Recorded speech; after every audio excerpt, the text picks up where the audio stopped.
menulis 5 objektif dasar keusahawanan nasional. Estet besar realisasi pendapatan lebih baik.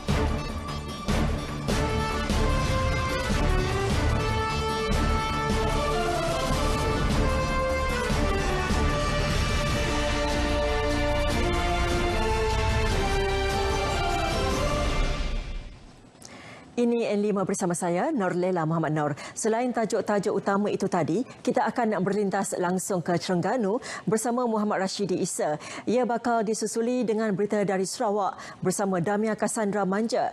Tidak ketinggalan kemaskini berita dari Sabah bersama Konstantin Pahlawan. Dan akhir sekali kita akan berlintas langsung ke Kompleks Islam Putrajaya bersama Siti Aisyah Al-Basri. Terus bersama N5.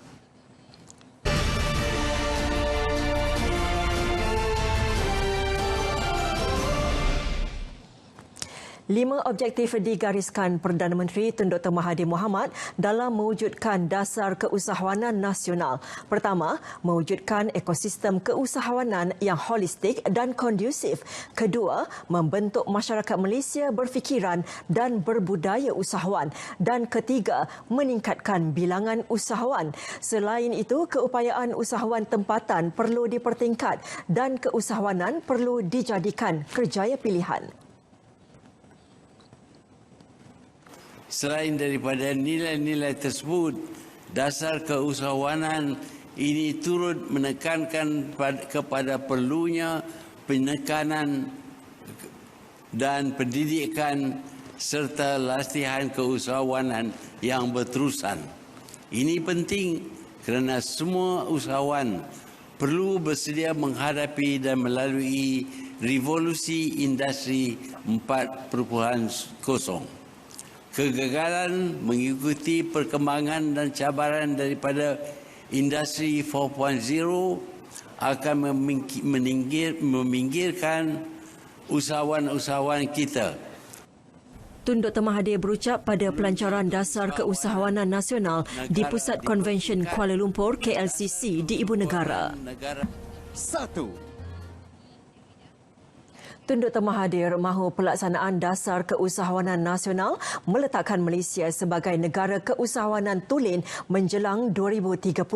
Jelas beliau, pembangunan keusahawanan dan perusahaan kecil dan sederhana PKS menjadi aset penting kerajaan yang bukan sekadar untuk meningkatkan tahap ekonomi rakyat, malah turut menjadi strategi dan inisiatif untuk negara keluar dari perangkap pendapatan pertengahan. Jelas beliau ke arah itu di bawah rancangan Malaysia ke-11 RMK11. Keusahawanan dikenal pasti sebagai salah satu bidang keutamaan nasional menjelang Wawasan 2020.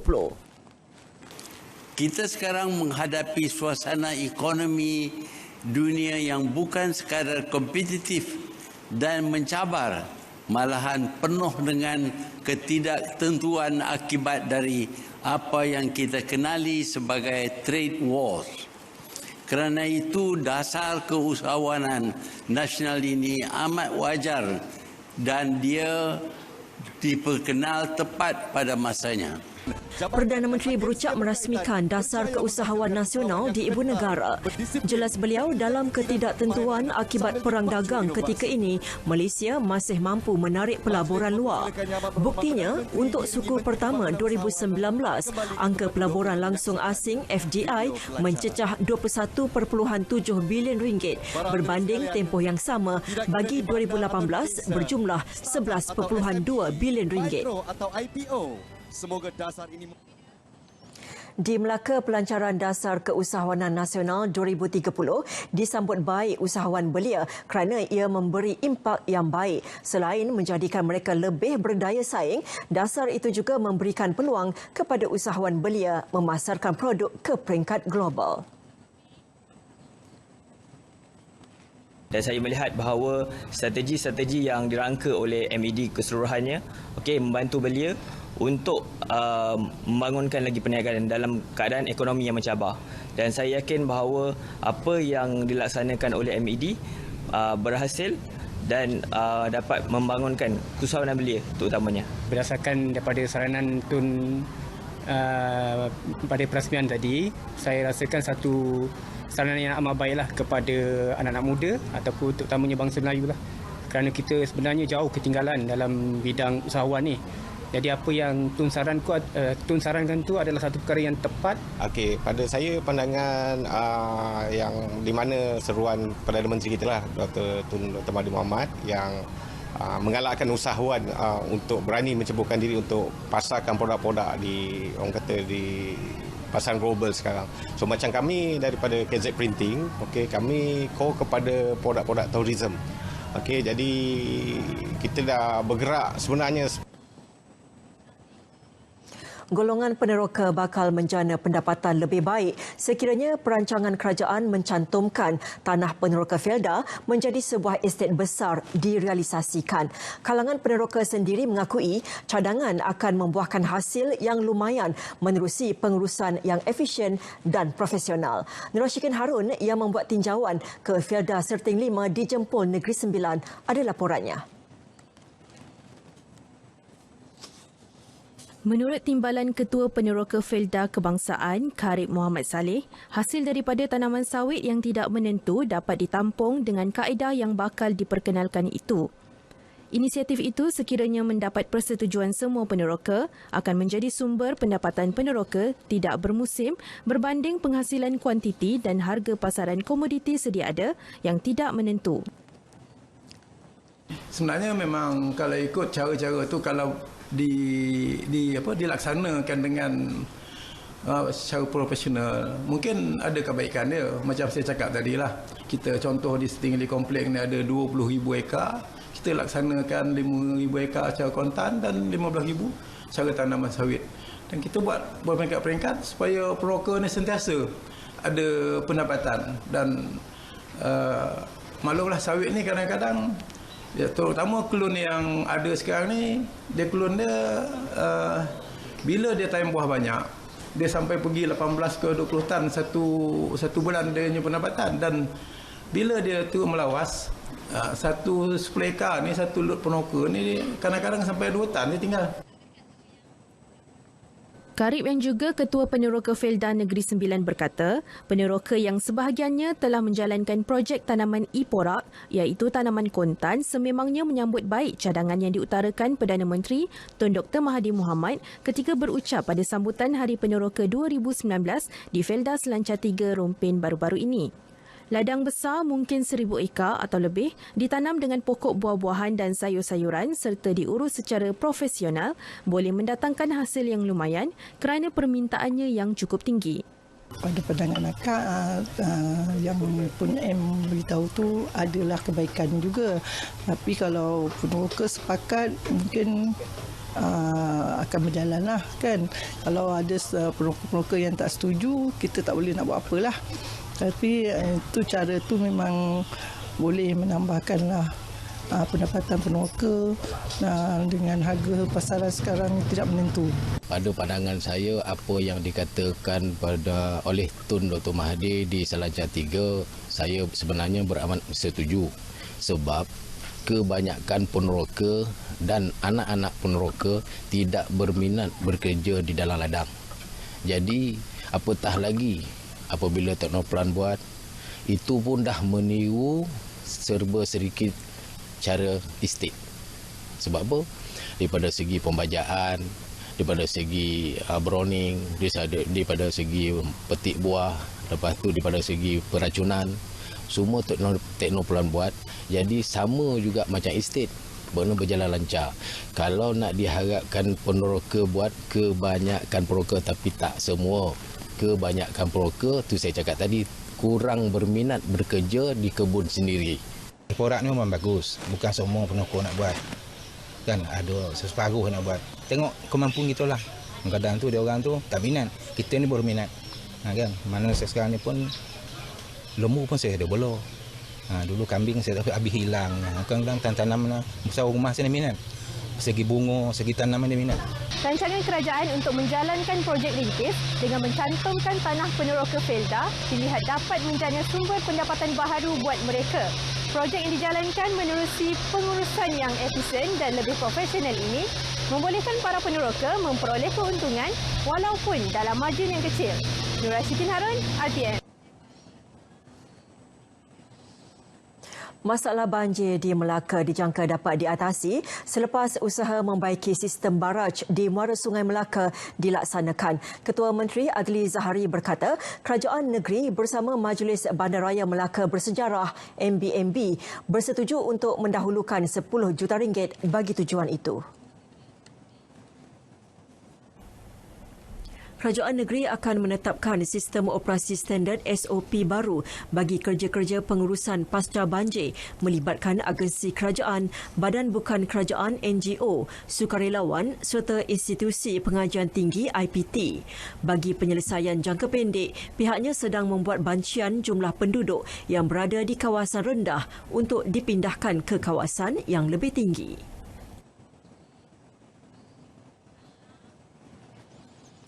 Jemaah Haji Malaysia begitu bertuah kerana pelbagai perkhidmatan utama di Tanah Suci disediakan secara percuma. Perkhidmatan tersebut ditempatkan di semua bangunan penginapan jemaah yang nyata memberi keselesaan bagi urusan ibadah mereka sepanjang hampir 2 bulan di Mekah serta operasi masyair nanti.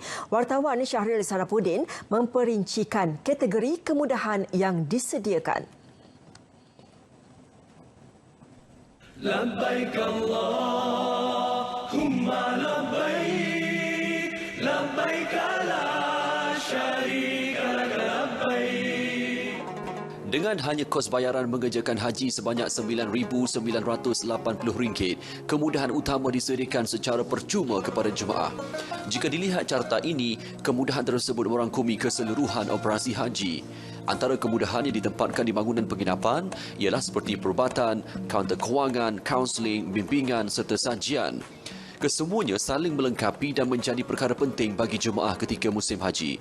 Pengurus Maktab 77 di Abraj Al-Janadriyah, Muhammad Nasir Yusof memaklumkan perubatan dan bimbingan antara perkhidmatan yang akan menjadi tumpuan semua jemaah terutama menjelang hari wukuf. Kita ada waktu perkhidmatan yang kita sediakan di situ. Okey. Jadi tuan-tuan boleh berurusan di mana-mana perkhidmatan ikut tempoh masa yang telah ditentukan. Tapi macam kes-kes kecemasan, khususnya di pejabat maktab, berlaku orang kejut kita pukul 2 pagi, pukul 3 pagi di klinik-klinik. Itu kes kecemasan memang berlaku.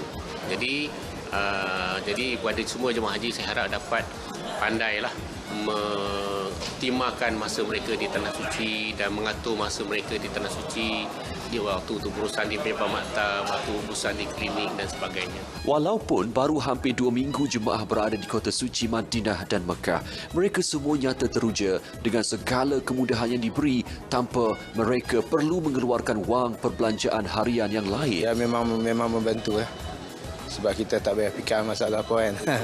Itulah yang utama bagi kita kan, sebab kita kena ke sini kita tak tahu nak cari kat mana kan. Inilah yang punca utama kita. Dari segi farmasi, dari segi pengurusan tabung haji memang pantaslah orang cakap kan. Bila kita minta tu memang on the spot dia ambil action. Dengan ustaz-ustaz yang bertauliah bagi briefing kita tiap-tiap hari kan. Memang kita buat haji pun rasa puas hati lah kan. Keyakinan tu ada lah. Ada klinik, ada semua ada, semua cukup. Alhamdulillah. Seronoklah, puas hatilah. Dengan ceramahnya tu, dengan melaksanakan nasihat macam satu bilik macam mana kan. Kemudahan lain yang turut disediakan ialah seperti perkhidmatan pos laju bagi urusan penghantaran barang ke Malaysia. Di Mekah, jemaah juga berpeluang menziarahi lokasi bersejarah bergantung kepada pilihan tempat yang mereka ingin kunjungi. Baik, inilah dia keadaan di Abraj Al-Janadriyah. Nampak macam lapang, tetapi saya pasti dalam seminggu 2 ini, kawasan ini akan dipenuhi oleh jemaah-jemaah yang mula tiba secara berperingkat-peringkat. Dan kita tahu di ruang lobi inilah ruang untuk jemaah-jemaah kita berkumpul, perkenalan antara satu sama lain dan juga bersiap sedia untuk menuju ke Masjidil Haram untuk beribadah. Dan dengan segala kemudahan yang disediakan oleh tabung haji, insya-Allah ia akan dapat memberikan keselesaan semaksimal mungkin kepada Duyufur Rahman bagi musim haji pada tahun ini. Syahril Sarapudin, Mekah Al-Mukarramah, RTM.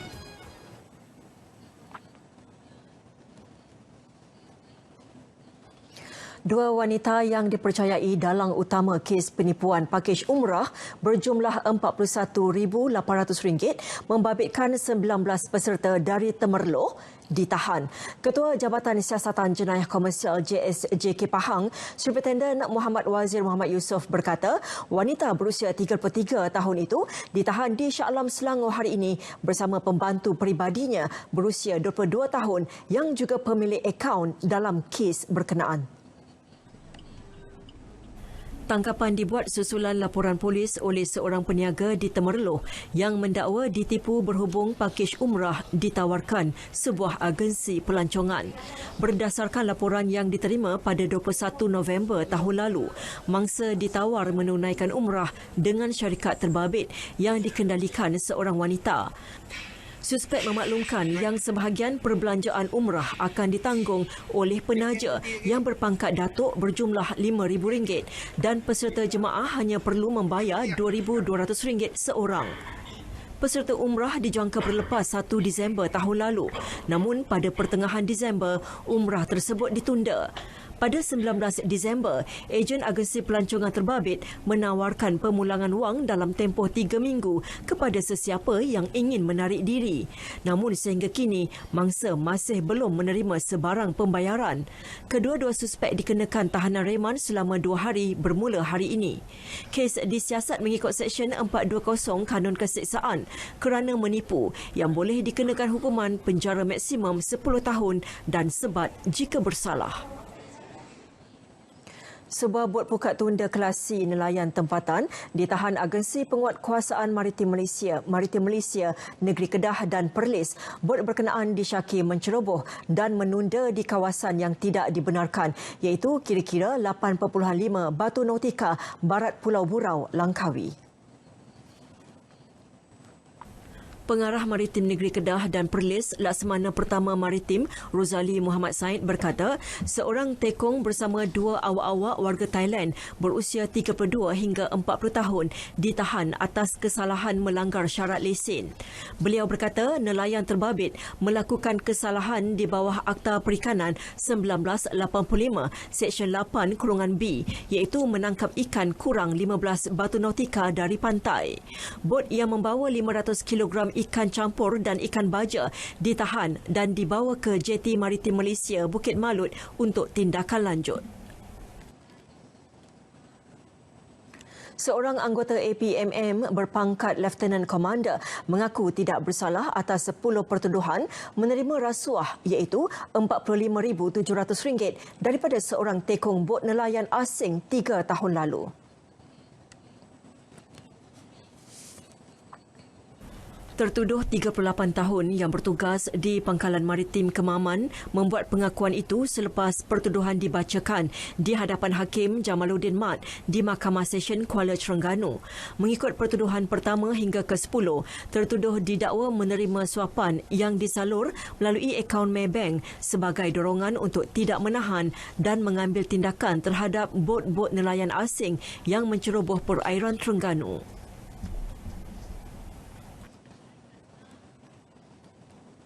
Seorang ibu tunggal dihadapkan ke Mahkamah Majistret Kuala Berang atas pertuduhan mengabaikan 3 orang anak tanpa pengawasan. Ketiga-tiga beradik berusia 12, 8 dan 6 tahun ditinggalkan bersendirian tanpa bekalan makanan dan diabaikan melebihi 3 hari berjaya diselamatkan Jabatan Kebajikan Masyarakat. Siti Minah Muhammad, 32 tahun, didakwa melakukan perbuatan itu 3 Julai lalu, kira-kira jam 10 pagi di Perumahan Awam Kos Rendah, Padang Setengah, Kuala Berang. Bagaimanapun tertuduh memohon dibicarakan. Pertuduhan dibacakan di hadapan Majistret Engku Nurul Ain Engku Muda mengikut Seksyen 33(1)(a) Akta Kanak-Kanak 2001. Mahkamah membenarkan tertuduh diikat jamin sebanyak RM3,000 bagi setiap pertuduhan dan menetapkan 25 Julai ini bagi sebutan semula kes. Baiklah saudara, N5 diteruskan dengan lintas langsung dari Terengganu bersama Muhammad Rashidi Isa di sana. Teruskan Rashidi. Terima kasih rakan menyampai di Wisma Berita. Kerajaan negeri akan memperkenal dasar perumahan swasta baharu termasuk projek rumah mampu milik RMM bulan depan. Menurut Menteri Besar Dr. Ahmad Samsuri Mokhtar, dasar baharu itu dijangka bagi mengkaji semula dasar perumahan kerajaan negeri yang digubal sejak Julai 2017. Dan kita percaya bahawa rumah mampu milik ini dari segi kos itu mungkin bagi pemaju swasta mereka kurang berminat kerana keuntungan mereka akan kerugian lah berbanding dengan mereka membuat rumah yang harga lebih tinggi. Tapi kita percaya bahawa mereka boleh offsetkan dengan peratusan rumah yang harganya lebih mahal lah. Jadi cross subsidi lah antara rumah mahal dengan rumah yang mampu milik ni. Dr. Ahmad Samsuri ditemui media selepas Majlis Pecah Tanah projek perumahan rumah mampu milik di Tajin, Hulu Terengganu. Projek itu membabitkan 250 unit rumah mampu milik yang akan dibangunkan Perbadanan Memajukan Iktisad Negeri Pemin di atas tanah seluas 10 hektar dan dijangka siap pada 2021. 6.5 juta pelancong dengan pendapatan 6 bilion ringgit menjelang 2025. Ke arah mencapai sasaran itu, Jabatan Pelancongan Negeri telah menyiapkan Pelan Strategik Pelancongan Terengganu 2019 sehingga 2023. Aktiviti promosi akan diperhebatkan dengan pelbagai acara menarik, kreatif dan unik dengan memanfaatkan sepenuhnya kewujudan produk pelancongan di negeri ini. Selain mampu mencapai matlamat itu, ia juga memberi peluang meningkatkan ekonomi rakyat di negeri ini. Dijangkakan pada tahun hadapan 36 juta pelancong pada tahun 2020 lah. Ini perancangan di pihak kerajaan pusat dan mereka akan sedang sebenarnya mempromosikan Tahun Melawat Malaysia dan kita juga Negeri Terengganu tak lupa jugalah, maksudnya kita berusaha untuk berseiring dengan kerajaan pusat untuk bersama-sama melonjakkan Terengganu sebagai pusat peranginan dan pusat pelancongan yang penting di Malaysia. Terengganu yakin sasaran 5 juta pelancong tahun ini pula dapat dicapai dengan penganjuran beberapa acara berskala besar seperti Festival Kenyir di Tasik Kenyir, Karnival Pantai Terengganu di Batu Buruk dan Pekan Budaya daerah dari bulan ini hingga September nanti. Unit Transfusi Tabung Darah Hospital Sultanah Nur Zahirah HSNZ sudah mengaktifkan kempen derma darah bagi memenuhi keperluan yang dijangka meningkat semasa musim perayaan Hari Raya Haji bulan depan. Pegawai Perubatan unit berkenaan Dr. Muhammad Haizi Ibrahim berkata, lazimnya keperluan darah meningkat berkali ganda apabila tiba musim perayaan. Secara umumnya, keperluan bekalan darah di hospital ini adalah antara 40 hingga 60 beg sehari atau 300 beg seminggu. Bagaimanapun, pihaknya mengambil langkah awal untuk menyediakan bekalan darah yang mencukupi bagi menangani kes-kes kecemasan. Untuk itu, unit tersebut bekerjasama dengan Jabatan Haiwan Pelajar dan Majlis Perwakilan Pelajar Politeknik Sultan Mizan Zainal Abidin PSMZA menganjurkan program derma darah perdana 2019. Program 2 hari itu berjaya mengumpul 300 beg darah daripada 300 pelajar PSMZA. Duduk masyarakat lah, nak kata untuk penggunaan stok darah itu adalah bergantung pada respon masyarakat. Kalau lagi ramai orang menderma, lagi kita ada stok yang mencukupi lah. Penuntut yang ditemui teruja kerana dapat berbakti kepada masyarakat. Malah kebanyakan mereka menjadikan amalan derma darah sebagai rutin sepanjang mereka belajar di IPTA itu. Selalu derma darah setiap SEM dan saya sekarang berada pada SEM akhir dan SEM akhir ini saya masih derma lagi. Dan saya rasa itu tanggungjawab saya sendiri untuk derma darah kepada orang-orang lain.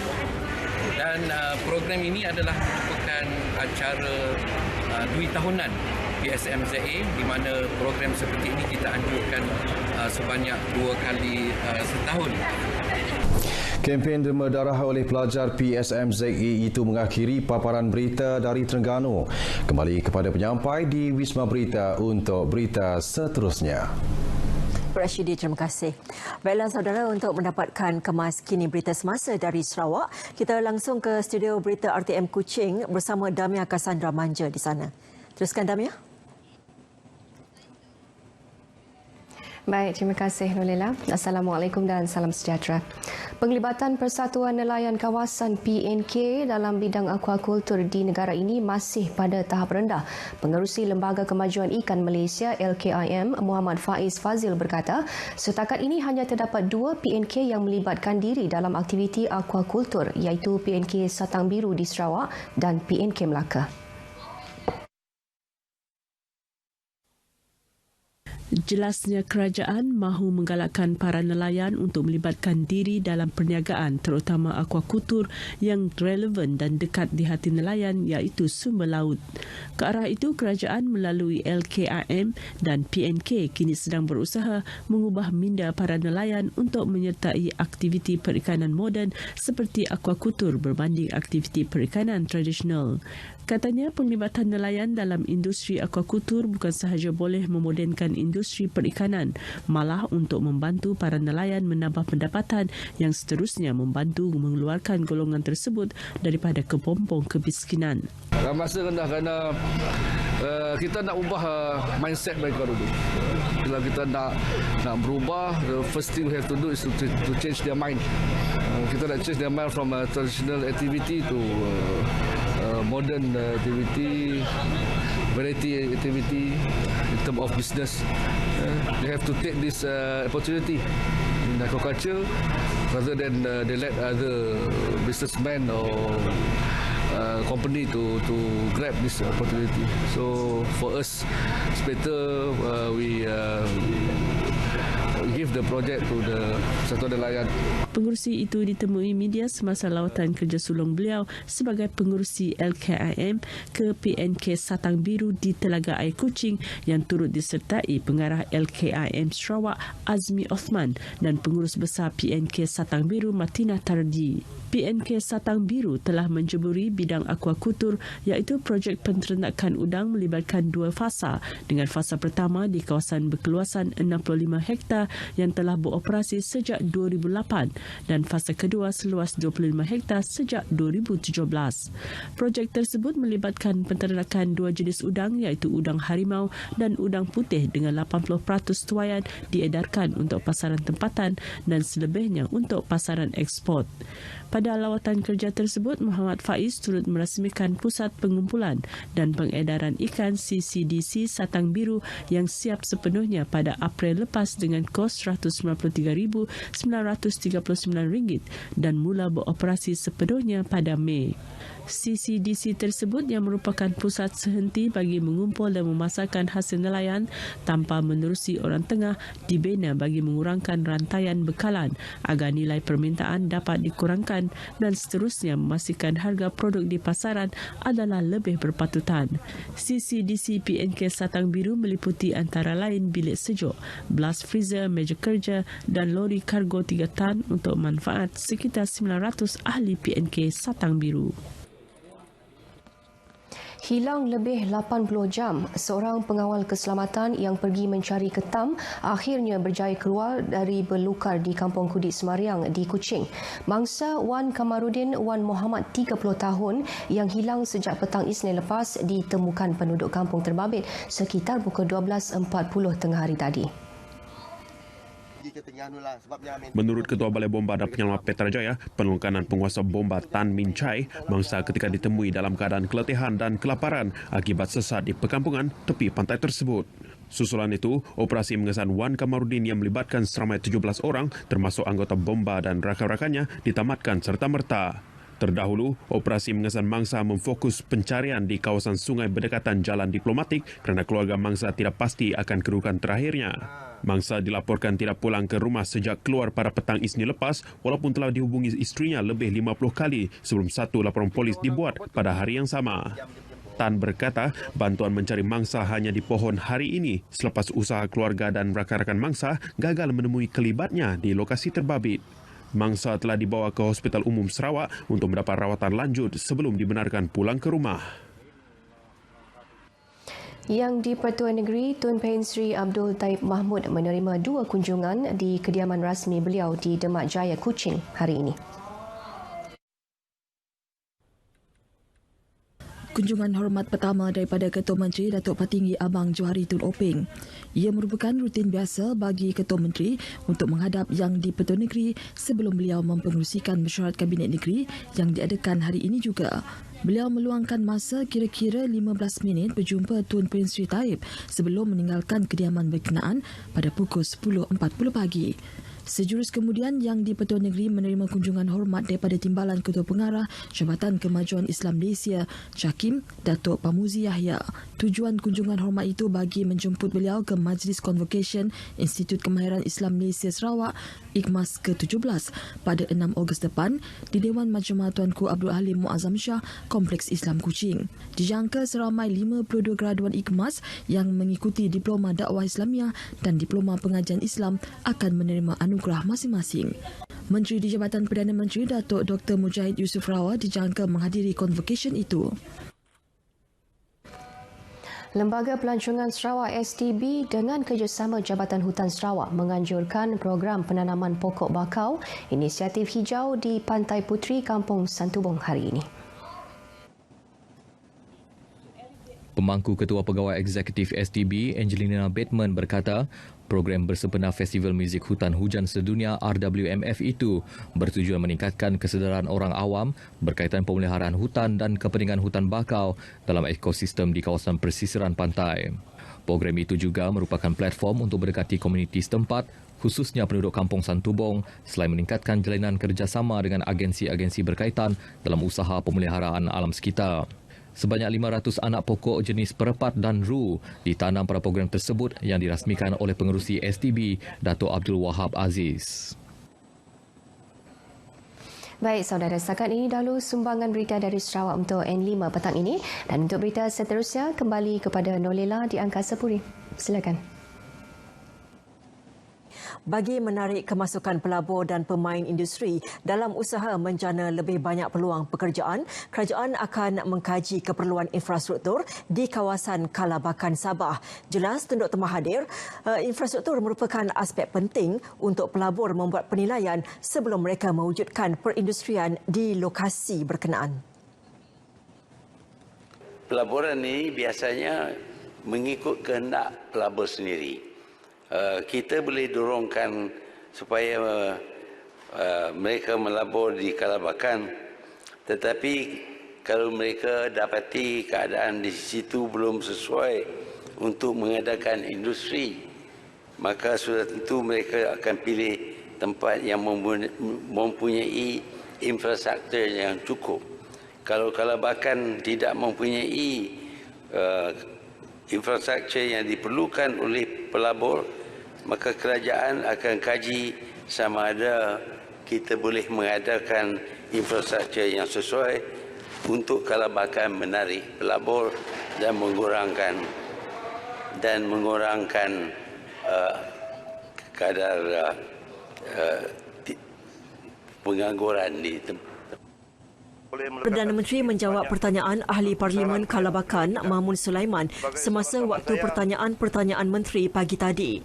Mamun membangkitkan persoalan kekangan kemudahan serta infrastruktur di Kalabakan menyebabkan pelabur kurang berminat untuk melabur dan sekiranya pelaburan dirancangkan, kadar pengangguran dapat dikurangkan. Baiklah, seterusnya kita berlintas langsung ke RTM Kota Kinabalu bersama Konstantin Palawan di sana. Silakan Konstantin.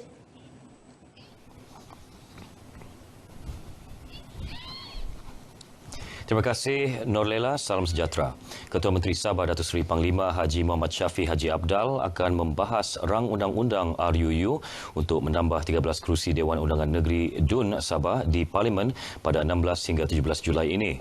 RUU itu yang akan menambah bilangan kerusi DUN Sabah daripada 60 kepada 73 telah diluluskan Kerajaan Sabah dalam persidangan DUN pada 9 Ogos 2016 iaitu pindaan perkara 14/2 Perlembagaan Negeri. Datuk Seri Muhammad Syafiee yang juga Ahli Parlimen Sempurna yakin RUU tersebut yang hanya memerlukan majoriti mudah daripada anggota Dewan Rakyat akan mendapat sokongan Ahli Parlimen. Tidak ada sebabnya mengapa kita tidak memberi sokongan kerana ia membolehkan kita dapat menambah sedikit perwakilan di peringkat negeri Sabah. Ya. Dan saya insyaAllah akan berada di Parlimen 16-17 dan saya akan membahaskan juga sebagai seorang ahli parlimen untuk memastikan apa sebabnya kita memberi sokongan. Beliau berkata demikian dalam sidang media selepas merasmikan persidangan dan pameran minyak dan gas Sabah SOGCE kali ke-7 di Kota Kinabalu. Dalam sidang Dewan Rakyat ketiga ini, sebanyak 2 laporan berkaitan akan dikemukakan ke Parlimen, iaitu laporan kajian semula persempadanan semula 2017 dan Perintah Perlembagaan Persekutuan Latihan Persempadanan Semula Sabah 2019. Pada 9 Ogos 2016, Dewan Undangan Negeri Sabah meluluskan pindaan kepada Perkara 14-2 Perlembagaan Negeri untuk menambah 13 kerusi DUN.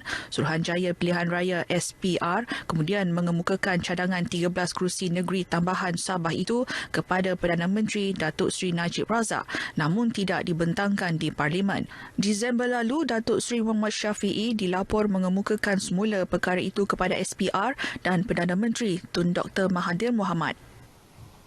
Susulan kes pembunuhan seorang pemandu Grab, Hanafi Jaafar di Tuaran 25 Mei lalu, 2 suspek kes tersebut dihadapkan ke mahkamah buat kali kedua hari ini. Kedua-dua suspek, Arsid Indanan 20 tahun warga asing dan Amru Al-Ashi Japri 24 tahun warga tempatan yang diiringi anggota polis tiba di Mahkamah Magistrat Tuaran sekitar 9 pagi. Dalam sebutan kes kali kedua yang berlangsung di hadapan Magistrat Jessica Ombo Kakayon, peguam bela Aida Jaafar yang mewakili suspek warga tempatan memohon agar anak guamnya dibawa pegawai berkaitan untuk dirujuk ke Hospital Mesra Bukit Padang dan menjalani pemerhatian mental. Katanya pihak hospital hanya dapat melakukan pemeriksaan berkenaan sekiranya suspek tersebut dibawa ke hospital itu. Pemeriksaan juga untuk memastikan sama ada suspek berkenaan layak diambil pengakuan. Sementara itu, laporan kimia dan bedah siasat mangsa masih belum diperoleh. Magistrat Jessica Ombo Kakayon telah memutuskan 8 Ogos ini bagi sebutan semula kes. Projek pembinaan jambatan kedua Kinabatangan di Sukau akan dilaksana semula. Projek tersebut yang dibatalkan tahun lalu akan dilaksana kos dan pelan asal bernilai RM223 juta. Ahli Dewan Undangan Negeri Sukau, Datuk Sadi Haji Abdul Rahman berkata, fasa pertama melibatkan pembinaan jalan dari Sukau ke Morrisem dengan jarak sejauh 3 km dijangka siap pada Ogos 2022. Projek Sukau Morrisem ini akan dimulakan mungkin dalam minggu depan. Pencatatnya akan dilakukan juga untuk pusan yang pertama daripada pekan ini ke tepi sungai. Apabila sampai di Sungai Kinabatangan, ianya akan disambung semula untuk menyambung jambatan yang tergandala hari itulah. Datuk Sadi yang ditemui media di Sukau berkata demikian ketika diminta mengulas mengenai projek pembinaan jambatan kedua Kinabatangan. Beliau optimis pembinaan jambatan tersebut dapat memendekkan masa perjalanan ke Sandakan dan Lahadatu, iaitu 2 bandar utama di kawasan berkenaan, selain memberi manfaat kepada lebih 1,000 penduduk di Sukau, Litang dan Tomanggong serta kawasan sekitarnya. Pada masa sama, jambatan tersebut juga mampu meningkatkan akses perhubungan antara Sukau dengan daerah lain di pantai timur Sabah sekaligus memudahkan masyarakat memasarkan hasil pertanian. Guru merupakan jurutera sosial yang akan menentukan kemenjadian generasi muda pada masa akan datang untuk mengisi keperluan sumber tenaga manusia. Menyedari peranan penting guru, kerajaan komited membantu para guru dalam mendidik dan membentuk anak-anak menjadi insan berguna kepada bangsa, agama dan negara. Menurut Timbalan Menteri Tenaga Sains, Teknologi Alam Sekitar dan Perubahan Iklim Isna Raisah Munirah Majlis, kerajaan melalui Kementerian Pendidikan sedaya upaya menarik taraf profesi keguruan dari semasa ke semasa. Katanya guru-guru memerlukan kepakaran dalam pengajaran sama ada di dalam maupun di luar bilik darjah agar mampu mencurahkan ilmu kepada murid-murid dengan baik. Beliau berucap merasmikan sambutan Hari Guru 2019 dan Majlis Anugerah Perkhidmatan Cemerlang 2018 peringkat Pejabat Daerah Kota Belud di Dewan Masyarakat Tun Said, Kota Belud. Isna Raisah yang juga ahli Parlimen Kota Belud yakin guru mampu mendepani cabaran pendidikan masa kini yang bukan sahaja melibatkan murid, ibu bapa dan masyarakat tetapi juga ledakan teknologi terkini. Dalam majlis ini seramai 186 orang menerima sijil Anugerah Perkhidmatan Cemerlang 2018, 8 penerima Anugerah Hari Guru dan 7 penerima Anugerah Jasa. Pembukaan program Tugu Budaya Etnik Sabah ke-10 sempena Festival Tarian Rakyat Remaja Antarabangsa 2019 yang menyaksikan 10 sekolah bersaing dalam pusingan pertama bagi kategori etnik tradisi dan tarian kreatif di Pusat Kebudayaan Sabah di Penampang semalam akan diteruskan dengan persembahan 10 lagi sekolah rendah dan menengah yang berentap dalam pusingan kedua kategori sama malam ini. Pusingan pertama bagi kategori etnik, tradisi dan tarian kreatif dalam program Tugu Budaya Etnik Sabah melibatkan 5 sekolah rendah dan 5 sekolah menengah. 10 sekolah terlibat ialah SK Sembulan, SK Stella Maris Kota Kinabalu, SK Pekan Nabawan, SK Sultan Sulaiman 1 Terengganu, SK Guakon Baru Tuaran, SMK Ranau, SMK Narinang Kota Belud, SMK Tawau, SMK Merpati Sandakan dan SM Maktab Sabah. Saya dari Ketua Kumpulan dari Grup Ulik Gemalai dari SK Sultan Sulaiman 1 Kuala Terengganu.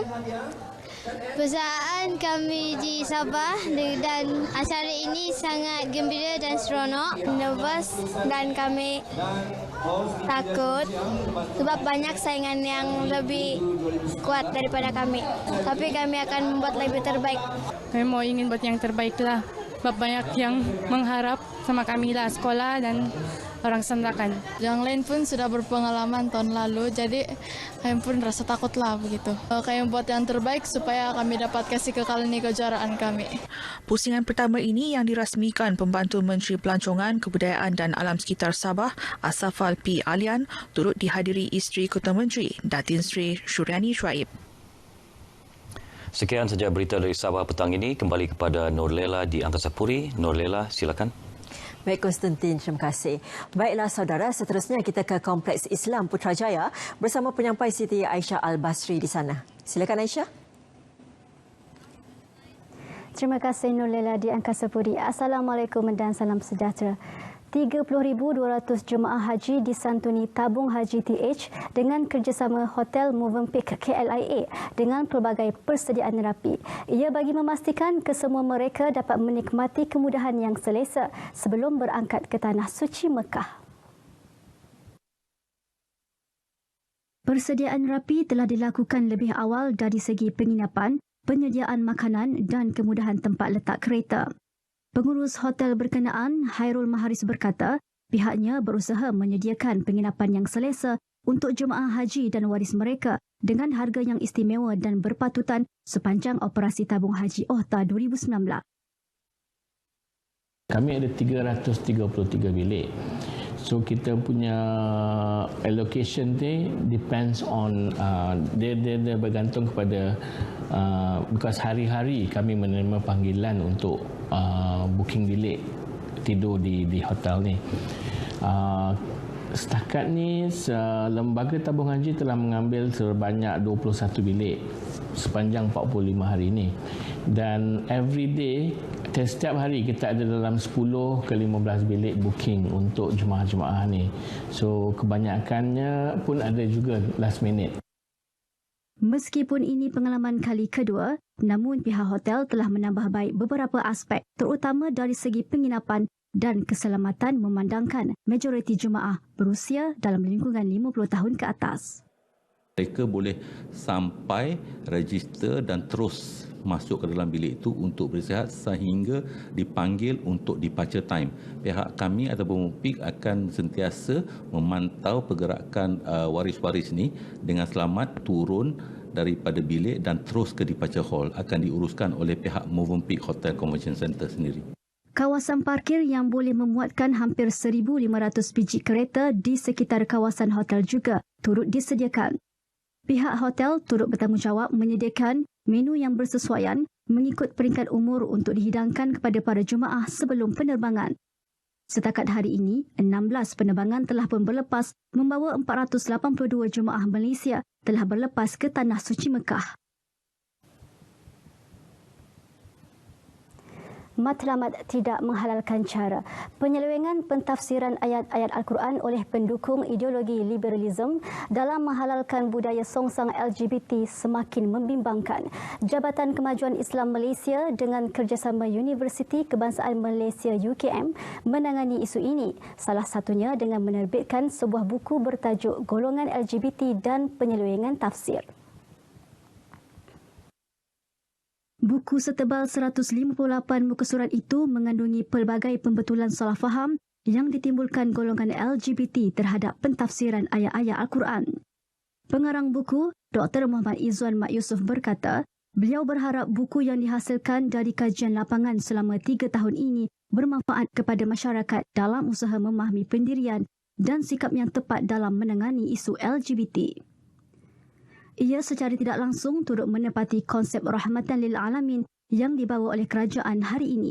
Kita secara jelas berpendirian tidak bersetuju dengan perlakuan LGBT, tetapi tidak menafikan hak pelaku LGBT itu untuk dibimbing dan disantuni untuk kita membimbing mereka kembali ke jalan Allah Subhanahu Wa Taala.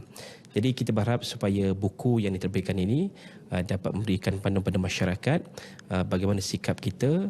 Beliau ditemui di majlis pelancaran buku tersebut yang dilancarkan oleh Menteri di Jabatan Perdana Menteri Datuk Seri Dr. Mujahid Yusof di Kompleks Islam Putrajaya.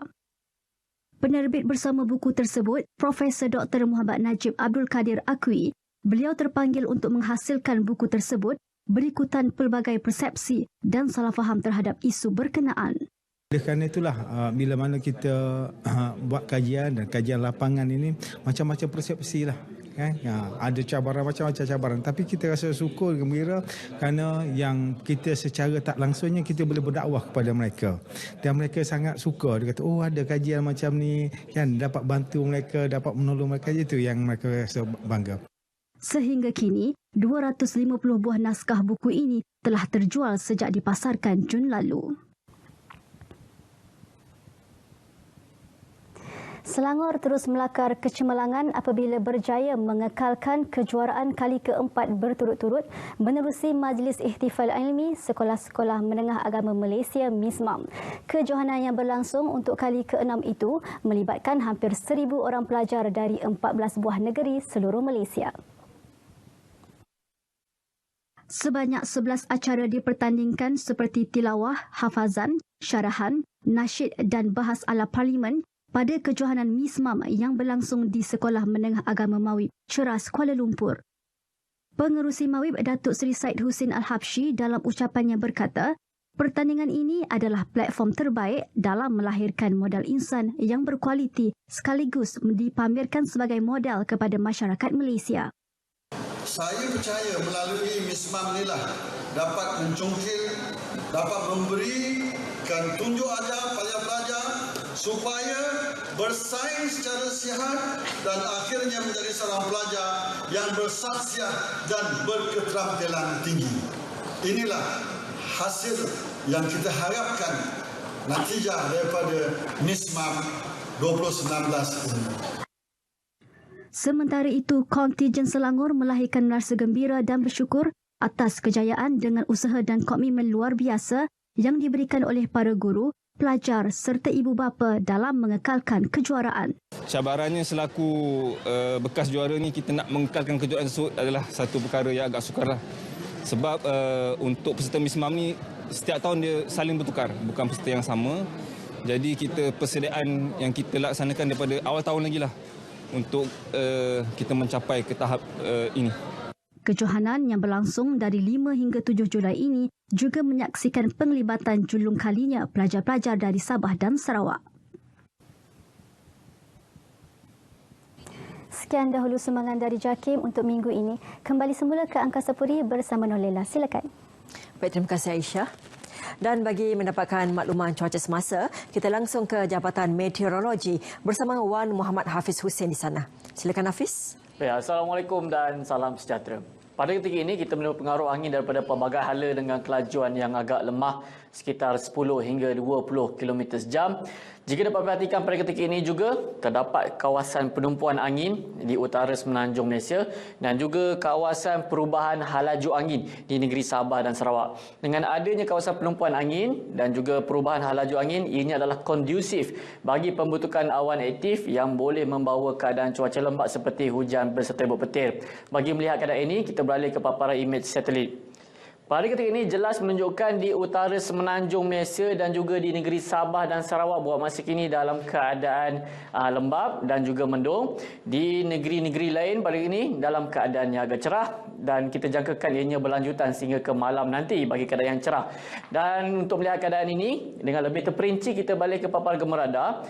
Di utara Semenanjung Malaysia dan juga di negeri pantai timur Semenanjung Malaysia melibatkan negeri Kedah, Pulau Pinang, Perak, Kelantan, Terengganu dan juga Pahang bahawa masa kini mengalami hujan berserta ribut petir dan kita jangkakan ianya boleh berlanjutan sehingga ke awal malam nanti. Bagi negeri Sabah dan Sarawak pula, di negeri Sabah hujan berserta ribut petir kini sedang berlaku di kebanyakan bahagian, terutamanya di bahagian pedalaman dan juga di bahagian pantai barat. Begitu juga di negeri Sarawak, namun ianya lebih tertumpu di bahagian utara negeri Sarawak yang melibatkan bahagian Miri dan juga Limbang.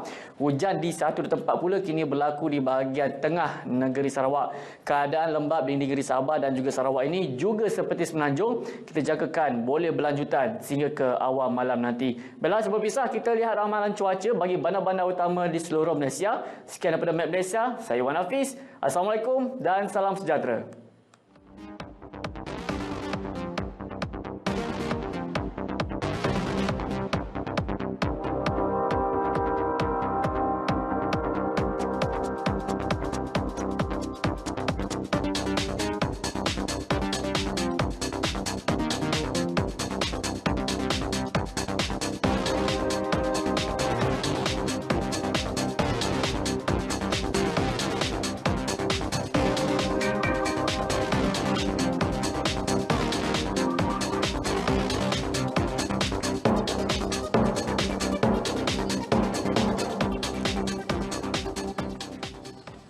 Bersua kembali.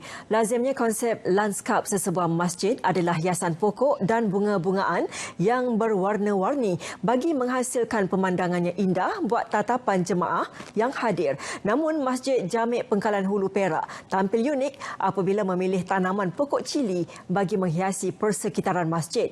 Syafiq Ahir ke Hulu Perak meninjau keunikan itu. Berbakti pada tanah, hasilnya cukup indah. Itulah yang dimanfaatkan kaki tangan masjid ini. Sejajar dengan pengiktirafan sebagai masjid bestari, idea menjalankan projek tanaman cili vertigasi di tanah lapang masjid diusahakan sejak Mac lalu. Inisiatif menanam 1,000 pokok cili di sekeliling pagar masjid itu mendapat kerjasama Pejabat Pertanian Pengkalan Hulu dan syarikat tempatan Citycraft Enterprise. Selalunya cili ni tanam setempat. Jadi untuk program ini saya minta lah untuk tanam di sekeliling, di tepi pagar lah, maknanya sekeliling masjid. Dan di sini kita konsepkan landscape yang pertama. Selain membekalkan benih cili dan baja kepada masjid, syarikat Citycraft Enterprise turut membantu menyediakan peralatan pertanian yang sistematik.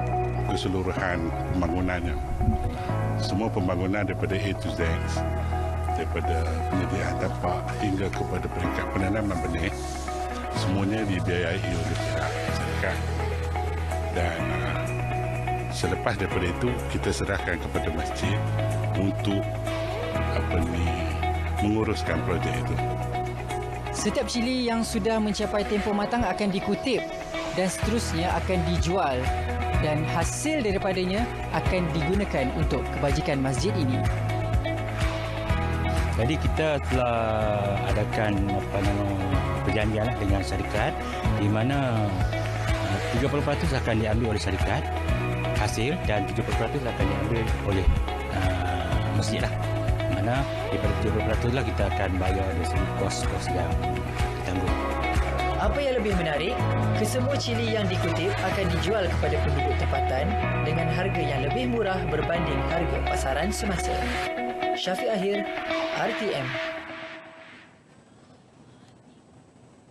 Sedikit berita sukan. Menjelang Sukan Malaysia Sukma Johor 2020, Terengganu membawa misi mengekalkan kejuaraan pada tamasya kali ke-20 itu dengan latihan agresif atlet-atletnya yang kini memasuki fasa kedua latihan. Fasa ini memberi pendedahan kepada atlet dengan menyertai pelbagai pertandingan berkualiti mengikut acara sukan masing-masing. Jelas Esko Pembangunan Belia Sukan dan Badan Bukan Kerajaan NGO Negeri Wan Sukari Wan Abdullah, tahap kekuatan pasukan dan lawan dapat dinilai melibatkan lebih 30 acara yang bakal disertai.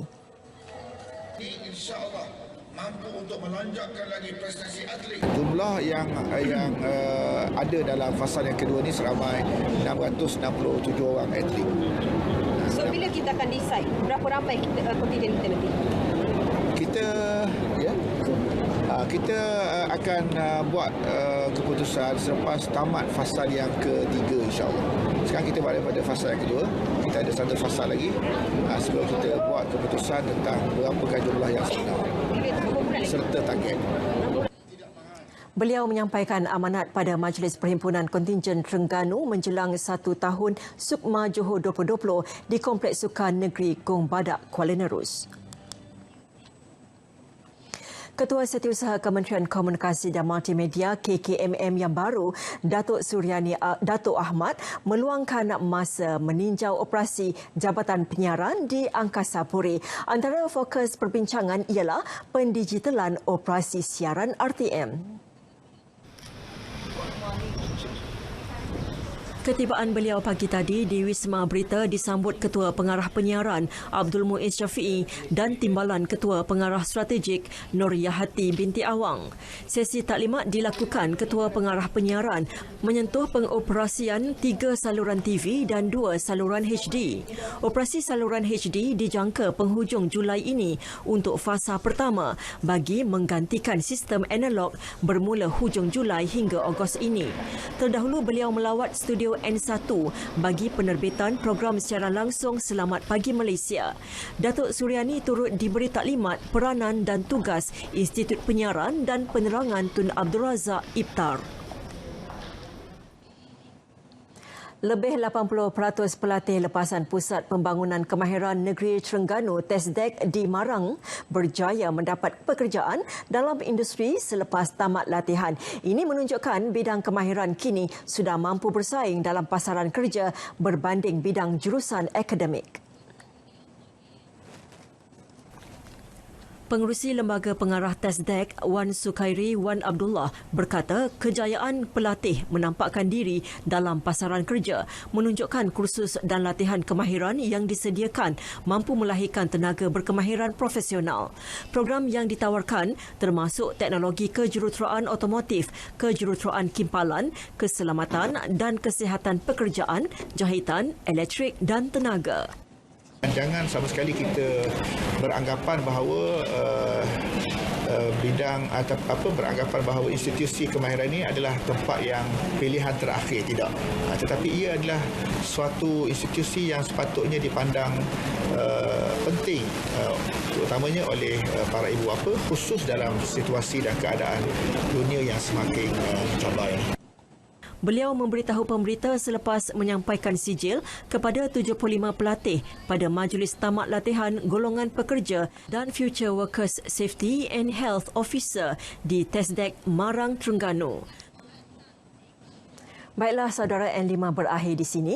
Ikuti perkembangan semasa berita dalam dan luar negara melalui Facebook Berita RTM atau tonton di MyClick. Saya Nurlela Muhammad Nur. Assalamualaikum dan salam hormat.